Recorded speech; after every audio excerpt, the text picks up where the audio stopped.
The noon sun beat down mercilessly on Zara Newsom's small homestead as she watched her husband's funeral procession disappear over the horizon, leaving her alone with nothing but 20 acres of struggling farmland and a mountain of debt in the unforgiving New Mexico territory of 1875. Zara wiped away a tear with her black-gloved hand, the dusty wind whipping at her mourning dress as she turned back toward the modest cabin she'd shared with Thomas for nearly 3 years. 3 short years that had started with so much hope and ended with consumption stealing him away, one painful cough at a time. He's barely cold in the ground, and already I'm wondering how to keep this place, she whispered to herself, stepping inside the cabin and removing her black bonnet. At 22, Zara hadn't imagined she'd be a widow before her life had really begun. The sound of approaching hoofbeats made her straighten her back and quickly dab at her eyes. Visitors this soon after the funeral could only mean one thing: business that couldn't wait. She smoothed down her dress and stepped back onto the porch just as 2 riders approached. The first man she recognized immediately: Frank Wilson, her husband's business partner and supposed friend. The second was a tall stranger astride a magnificent chestnut stallion, his face partially hidden beneath a worn leather hat. "Mrs. Newsom," Frank called out, dismounting with an ease that belied his portly frame. "I've come to discuss some urgent matters regarding Thomas's affairs." Zara nodded coolly. "Rather soon to be discussing business, isn't it, Mr. Wilson?" Frank removed his hat, revealing thinning hair slick with pomade. "Death waits for no man, and neither do debts, I'm afraid." The stranger dismounted, and Zara found herself looking into the most startling blue eyes she'd ever seen. They were the color of a summer sky, set in a face tanned and weathered by years under the sun. "Mrs. Newsom," the stranger said, his voice deep and melodious. "Name's Isaac Vaughn. I worked with your husband on a cattle drive last season. I'm mighty sorry for your loss." "Thank you, Mr. Vaughn." Zara found herself drawn to the quiet dignity in his posture. Unlike Frank, whose eyes kept darting around the property with an appraising glance, Isaac Vaughn stood respectfully, his hat held against his chest. "Perhaps we could talk inside," Frank suggested, already moving toward the door without waiting for an invitation. Once seated at her small kitchen table, Frank wasted no time laying out the situation. "Thomas borrowed heavily against this property, Mrs. Newsom. I'm afraid he owed me nearly $500 at the time of his passing." Zara's heart sank. That sum might as well have been $5,000 for all her ability to pay it. "I was unaware of any such loan, Mr. Wilson. Thomas kept meticulous records. Surely there's documentation." Frank's smile didn't reach his eyes. "Of course there is, but it doesn't change the fact that the debt exists. Now, I've come with a proposition that could solve everything." Isaac Vaughn, who had been standing quietly by the door, shifted his weight. Something in his posture made Zara glance his way, and she caught a flicker of something disapproval perhaps cross his face. "I'm listening," Zara said cautiously. "It's simple, really," Frank continued, spreading his hands wide. "I'll forgive the debt entirely if you agree to marry me." The room went utterly still. Zara felt as though all the air had been sucked away. "I beg your pardon," Frank leaned forward. "You're a sensible woman, Zara. A widow with no means to support herself, let alone maintain this land. I'm offering you security and forgiveness of a substantial debt." "My husband is barely in his grave, sir." Zara stood so quickly her chair scraped harshly against the wooden floor. "How dare you come here with such an offer?" "It's a business arrangement," Frank replied, unperturbed by her outrage, "and one that benefits you greatly. The alternative is that I'll be forced to collect on the debt, which means this property would be forfeit." I've never heard of any loan, Zara insisted. I want to see this documentation you claim exists. Frank smiled thinly. Of course. I'll have my lawyer bring it by tomorrow. But the offer stands. Marriage or lose everything Thomas worked for. Isaac Vaughn's voice cut through the tension like a knife. That's not how a man treats his friend's widow, Wilson. Frank turned, as if just remembering Isaac was there. This is a private business matter, Vaughn. It doesn't concern you. When a man tries to force a grieving widow into marriage by claiming dubious debts, it becomes everyone's concern. Isaac stepped forward, his movements fluid and controlled. Especially when that widow is the wife of a man I respected. Frank's face flushed with anger. You're new to these parts, Vaughn. You don't understand how things work here. I understand right from wrong well enough. Isaac's voice remained level, but Zara could sense the steel beneath his calm exterior. Frank stood, adjusting his waistcoat with fingers that trembled slightly. Mrs. Newsom, I'll return tomorrow with the paperwork. Consider my offer carefully. It's the only one you're likely to get. As he reached the door, he turned back. And Vaughn, I suggest you mind your own affairs. Interfering in matters that don't concern you can be hazardous to your health in this territory. After the door closed behind Frank, Zara sank back into her chair, suddenly exhausted. I apologize you had to witness that, Mr. Vaughn. Isaac shook his head. No need for apologies, madam. I knew Thomas well enough to doubt he'd borrow money from the likes of Frank Wilson without telling you. Did you really work a cattle drive with Thomas? Zara asked. A small smile touched Isaac's lips. Yes, madam, last spring. We drove 300 head to Santa Fe. Your husband spoke of you constantly showed your tintype to anyone who'd look. The mention of Thomas's pride in her brought fresh tears to Zara's eyes. I don't know what to do if there truly is a debt. Mrs. Newsom, if I may speak plainly, Isaac said, taking a seat across from her. I don't believe for a minute that Thomas owed Wilson money, but proving that might be difficult, especially if Wilson has forged documents. What choice do I have then? Zara asked, despair threatening to overwhelm her. You have choices, madam, more than Wilson wants you to believe. Isaac leaned forward, his blue eyes intense. I've been looking to put down roots in this territory. I'd be willing to help you work this land for a fair share of whatever it produces. No strings attached. Zara studied his face, searching for deceit but finding only sincerity. Why would you do that for a stranger? Because Thomas Newsom saved my life once, and I never got the chance to repay him. Because what Wilson is doing isn't right. And because a woman shouldn't be forced to marry a man she doesn't love just to keep a roof over her head. For the first time since Thomas fell ill, Zara felt a small flicker of hope. I can't pay you much, at least not until harvest. I don't need much, madam, just a place to sleep and meals. I've been saving to buy my own spread someday, but I'm in no hurry. Zara nodded slowly. If you're serious, Mr. Vaughn, I accept your offer at least until I sort out this matter with Mr. Wilson. Call me Isaac, please, and I am entirely serious. He extended his hand, and Zara took it, surprised by the gentleness of his grip despite his calloused palm. Then I'm Zara. She managed a small smile.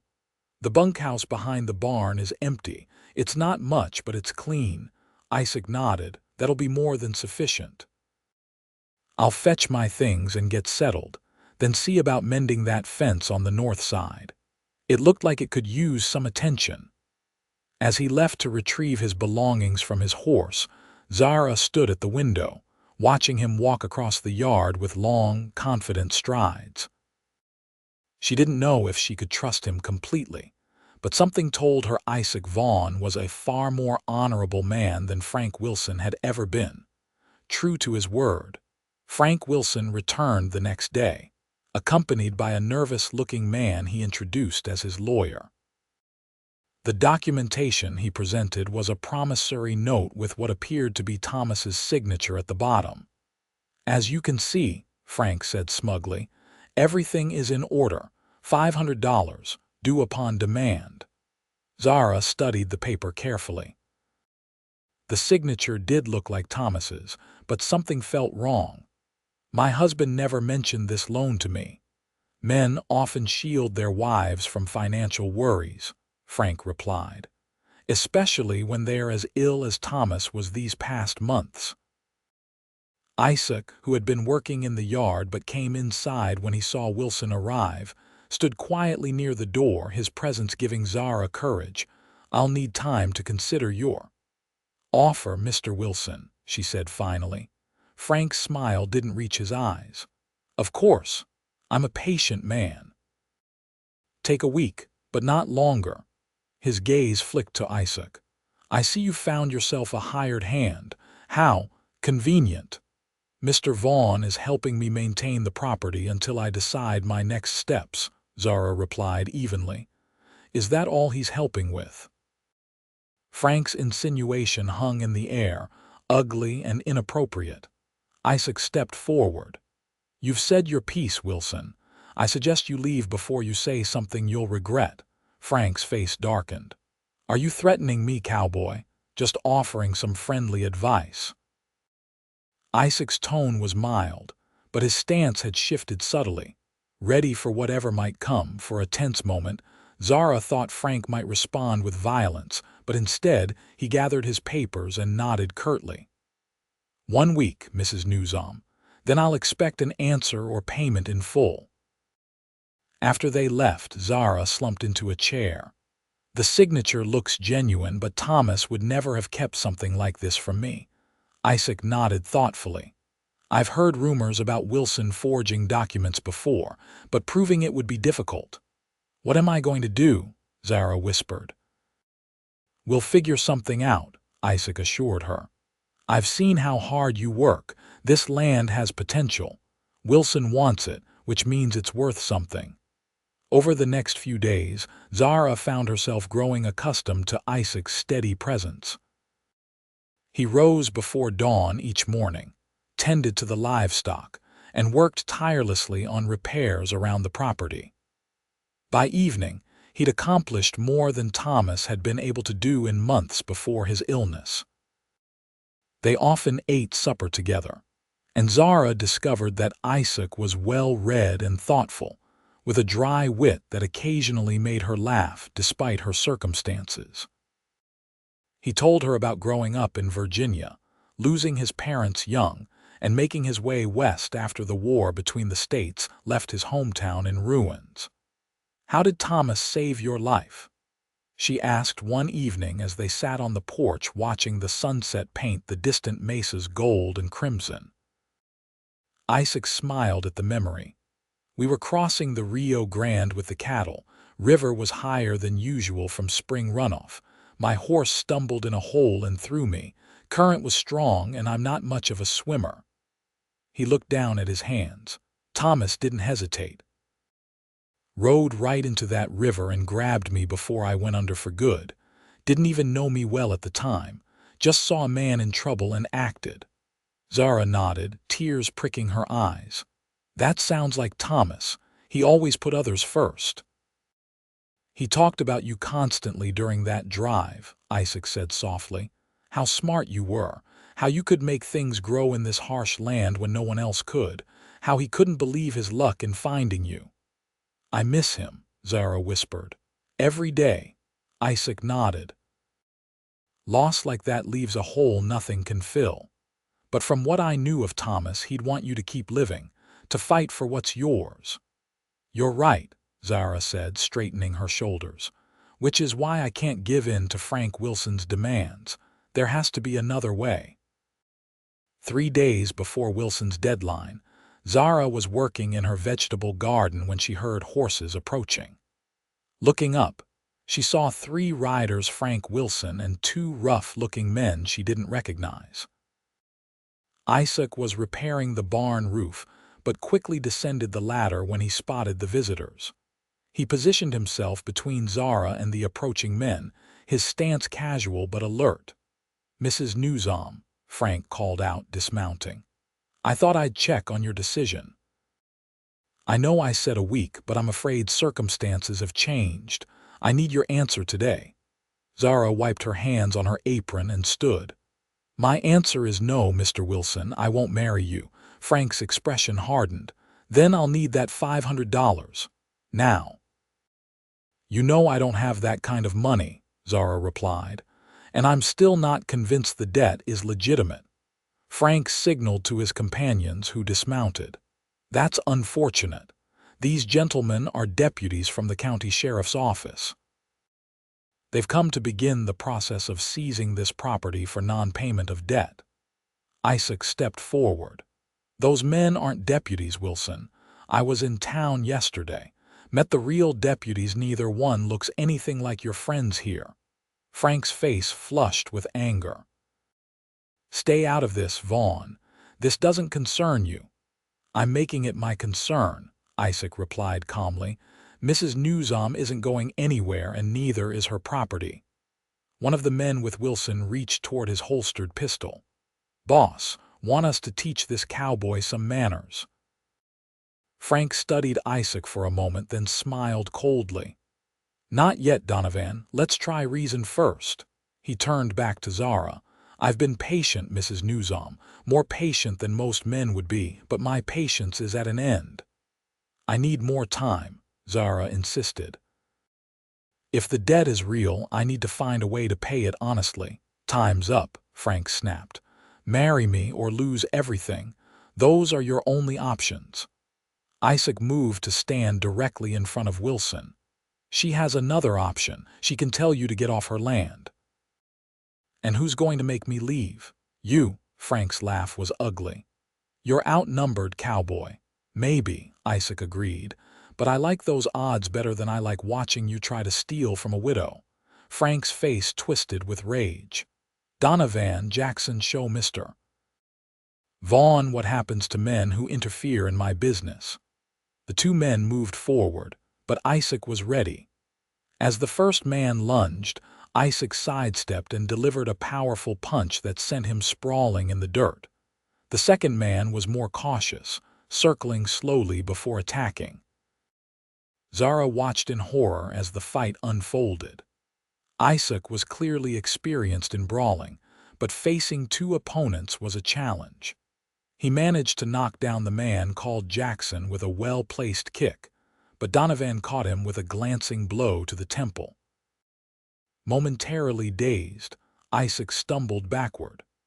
Donovan pressed his advantage, landing several punches before Isaac recovered enough to defend himself. Blood trickled from a cut above Isaac's eye as he fought to regain the upper hand. Frank Wilson watched with smug satisfaction. "Had enough yet, Vaughn? Or do you need a more permanent lesson?" With a surge of desperate strength, Isaac managed to throw Donovan off balance and deliver a knockout punch that left the man unconscious in the dirt. Jackson was struggling to his feet, but a hard stare from Isaac convinced him to stay down. "Get off this land," Isaac said to Wilson, his breathing heavy but his voice steady. "And don't come back." Wilson's hand moved to his hip, where a pistol was holstered. "I don't take orders from hired hands." "Then maybe you'll take them from me," came a new voice. Everyone turned to see Sheriff James Parker riding up, accompanied by two deputies. The actual deputies, Zara realized with relief. "What's going on here, Wilson?" the sheriff asked, dismounting. "Just collecting on a debt, Sheriff," Wilson replied, his tone suddenly conciliatory. "Mrs. Newsom's late husband owed me money." Sheriff Parker looked at the two men on the ground, then at Isaac's bloody face. "Looks like more than debt collection to me. Mrs. Newsom, are you all right?" "I am, Sheriff, thanks to Mr. Vaughn," Zara replied. "Mr. Wilson is claiming my husband owed him $500, but I've never seen any evidence of such a loan until Mr. Wilson produced a document after Thomas's death." The sheriff frowned. "That's so. Wilson, This wouldn't be like that business with the Peterson place last year, would it? Because the judge wasn't too happy when he found out about those forged papers. Frank Wilson paled visibly. That was a misunderstanding. Uh-huh. The sheriff dismounted and walked over to examine Isaac's injuries. You all right, son? Isaac nodded, wincing slightly. I'll live. Good. The sheriff turned back to Wilson. I'm going to need to see this loan document, Wilson. And I'll be talking to the bank in Santa Fe about Thomas Newsom's affairs. If I find out you're trying to swindle another widow, you'll be facing serious charges. This is outrageous, Wilson sputtered. I have rights. So does Mrs. Newsom, the sheriff replied evenly. Now, get your men and clear out. I don't want to hear about you bothering her again until we get this sorted out. Fuming, Wilson helped his dazed companions onto their horses and rode away, but not before casting a venomous look at Isaac. This isn't over, Vaughn. Not by a long shot.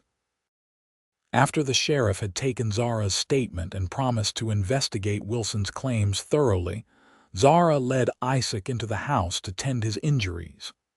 You shouldn't have put yourself at risk like that, she said softly, cleaning the cut above his eye with gentle fingers. I couldn't stand by and watch Wilson try to intimidate you, Isaac replied, wincing slightly at the sting of the antiseptic. Men like that only understand one thing: someone standing up to them. Still, 3 against 1 weren't very good odds. Zara's fingers trembled slightly as she placed a small bandage over the cut. I've faced worse.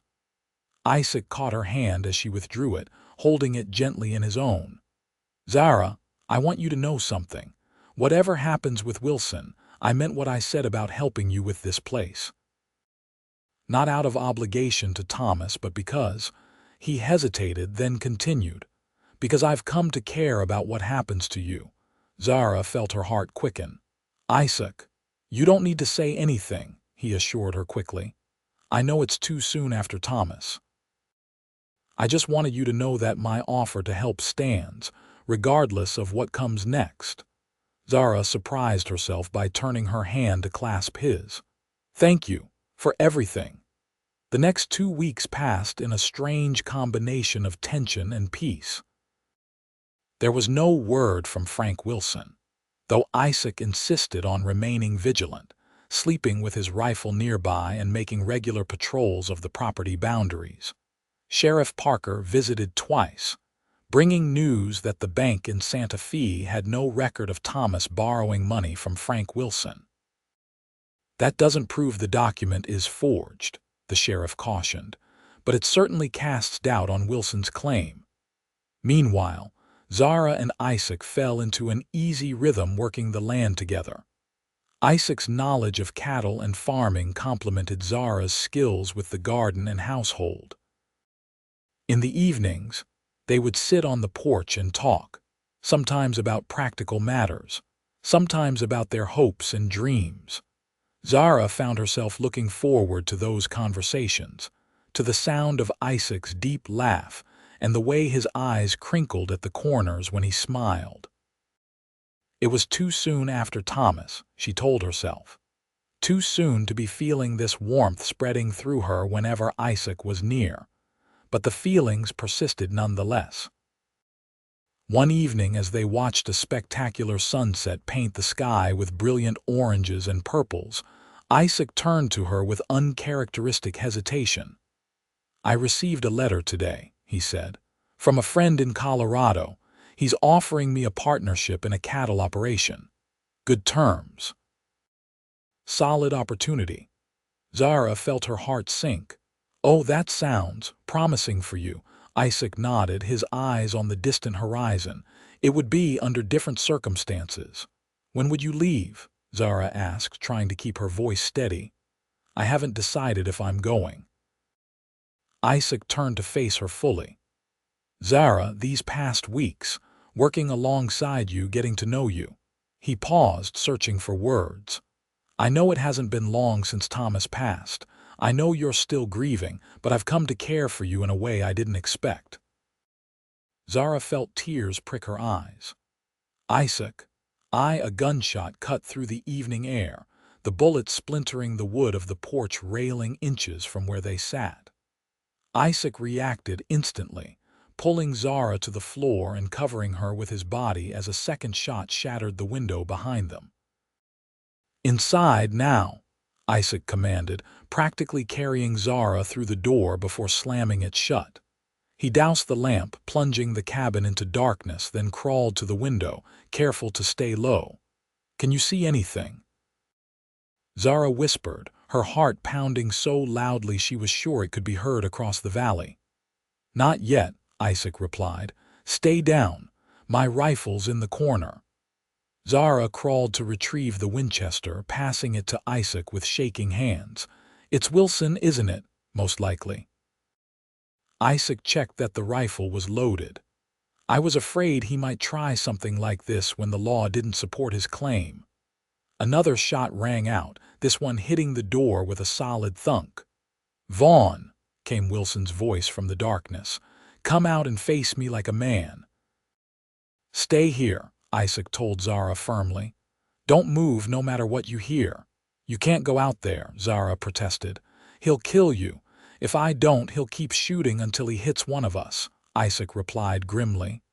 "I need to end this." Before she could stop him, Isaac moved to the back door and slipped outside. Zara crawled to the window, desperate for any glimpse of what was happening. In the fading twilight, she could make out shadows moving around the barn, but nothing distinct. "Wilson." Isaac's voice rang out from somewhere to the left of the house. "This ends now." "You're right about that, Vaughn," Wilson shouted back. "You've interfered for the last time." Another shot echoed through the gathering darkness, followed quickly by a second. Zara stifled a scream, terrified that Isaac had been hit. Then came the sound of a scuffle, grunts, and the thud of blows landing. Unable to bear the uncertainty, Zara grabbed Thomas's old shotgun from above the fireplace and moved to the back door. She eased it open just enough to slip through, then crept around the side of the house. In the faint light from the rising moon, she could see two figures struggling near the corral. One was unmistakably Isaac's tall, broad-shouldered silhouette. The other, stockier form had to be Wilson. They were locked in a desperate battle, each trying to gain control of what looked like a pistol between them. Zara raised the shotgun, but the men were too entangled. She couldn't fire without risking hitting Isaac. Heart in her throat, she moved closer, searching for an opening. Suddenly, Isaac delivered a powerful blow that sent Wilson staggering backward. The gun fell to the ground between them. Wilson dove for it, but Isaac was faster, kicking the weapon away and delivering another punch that dropped Wilson to his knees. "It's over, Wilson," Isaac said, his voice carrying clearly in the night air. "The sheriff knows about your forgeries. You've got nothing left." Wilson spat blood onto the dirt. "I'll see you both dead before I'm finished."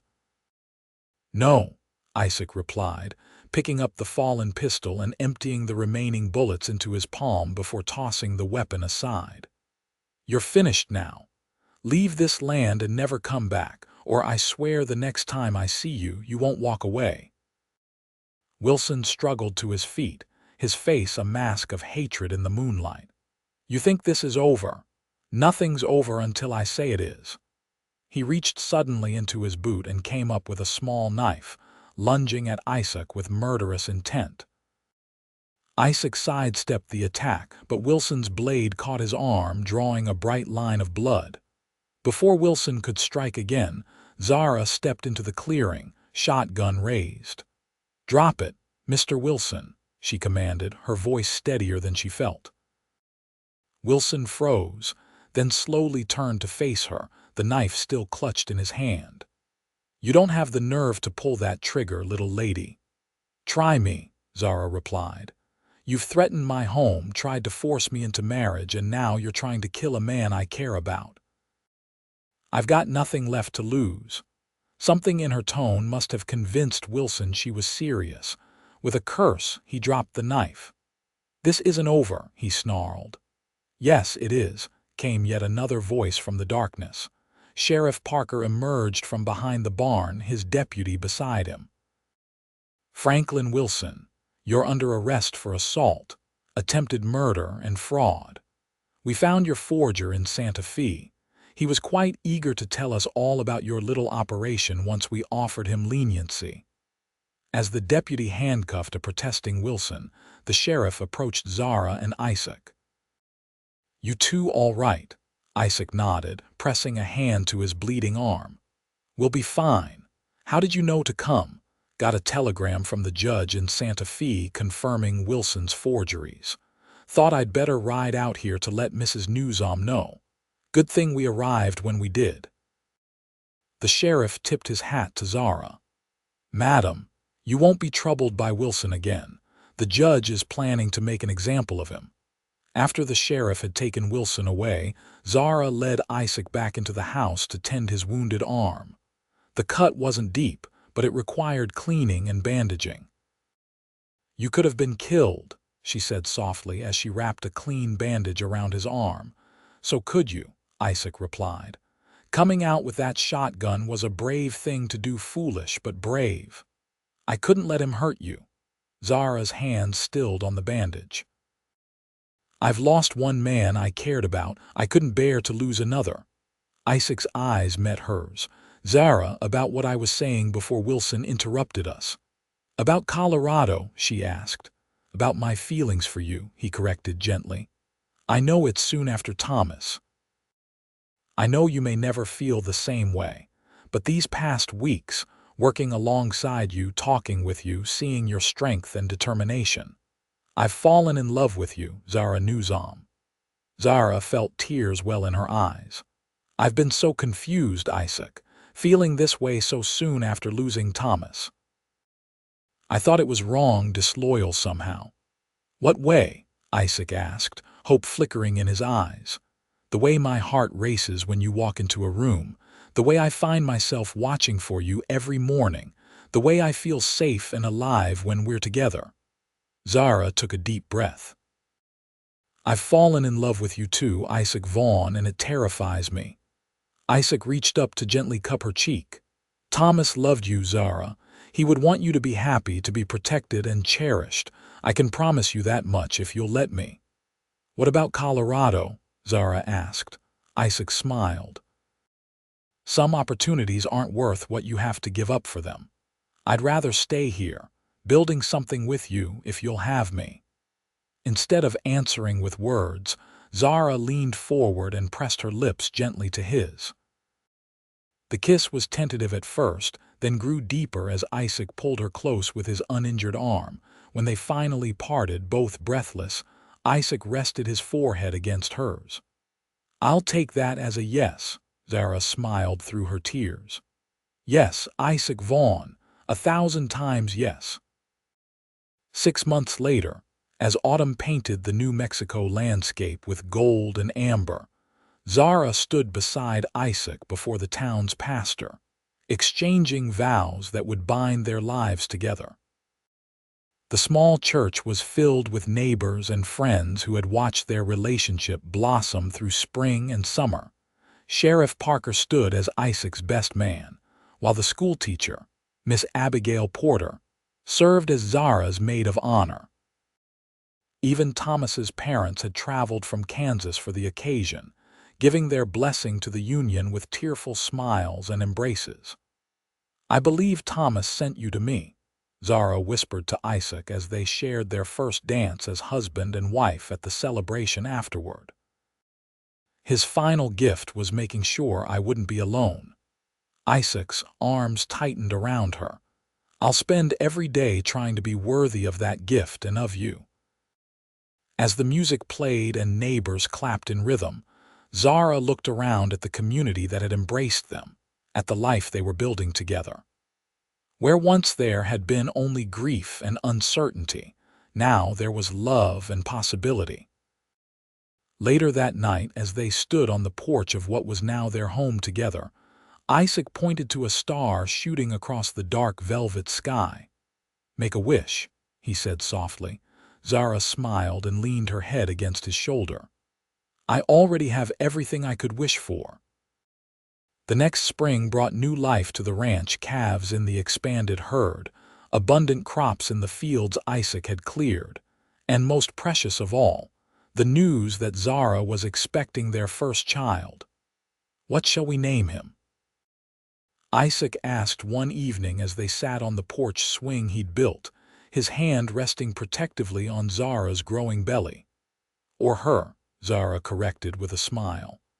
And I was thinking, if it's a boy, perhaps Thomas as a middle name. Isaac nodded. I'd like that. A way to honor the man who brought us together, even if he never knew he was doing it. As the sun set beyond the mesas, painting the sky with the same brilliant colors that had backdropped their first confessions of love, Zara looked at the land that had once been her burden and was now their legacy. With Isaac beside her, the future stretched before them like an open trail, full of promise and possibility. In the wild territory that had claimed so many dreams, theirs had somehow taken root and flourished, proving that even in the harshest landscape, love could find a way to grow.